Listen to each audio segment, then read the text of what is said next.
Stephanie McAuliffe, your Illuminator for Leaders, back here again this week on the Riverwalk. And this week we are talking about the paradox of change.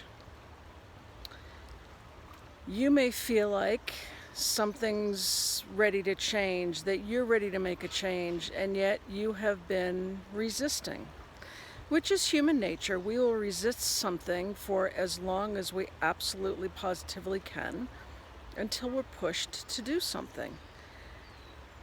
And in these times right now, really the things that we have wanted to ignore are right in front of us. So where to go from here? Sometimes it's understanding that what you're resisting isn't really what you think it is. And it's one of these, you want the change, you don't, you do, you don't. There's the push and the pull. And I'll give you an example.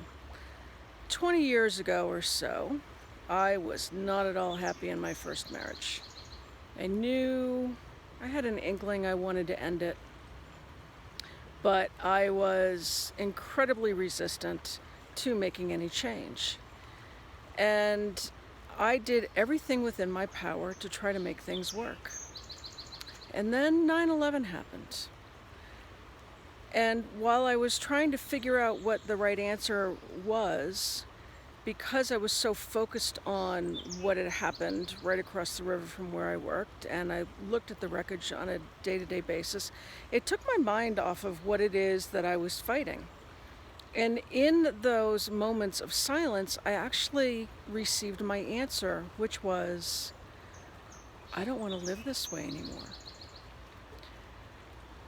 And what I've since realized is that I wasn't resisting the divorce. What I was resisting was moving again, because it felt incredibly exhausting.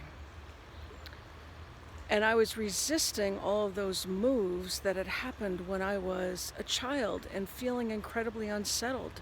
And so I was trying to make a situation work in which I was settled, but energetically I wasn't.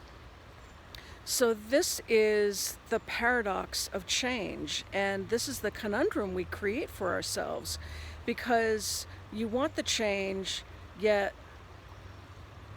something's in the way of you moving forward, and it's understanding what it is that's in the way may not actually be what you think it is. And we have been brought to these times where many of us have a lot of time to look at the things that we haven't wanted to look at.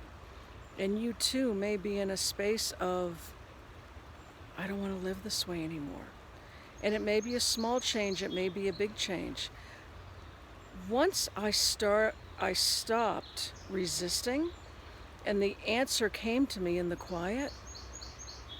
Not that dissolving a marriage was easy, it wasn't. It was actually very challenging. But the steps presented themselves in front of me, and I didn't have to fight anymore. I just did what I needed to do on a daily basis and then moved forward, and it made it that much easier. And so when we let go of that paradox of the fight, of changing what it is that we really want in our lives, it becomes that much easier. So it's letting go of the resistance. And then going back to last week's discussion, where we talked about we can fight and we can make it really, really hard on ourselves, or we can step into the wonder of what's on the other side of this? What's going to be created? Because when we let go of the things that are holding us back, and we let go of the fight and we stop resisting, that's when we can step into the magic of life. So I am Stephanie McAuliffe, the Illuminator for Leaders. This week we've been talking about the paradox of change. And if you've been struggling, reach out, because it doesn't have to be nearly as hard or challenging as we make it. Have an awesome week, and I will see you back again next week. Bye.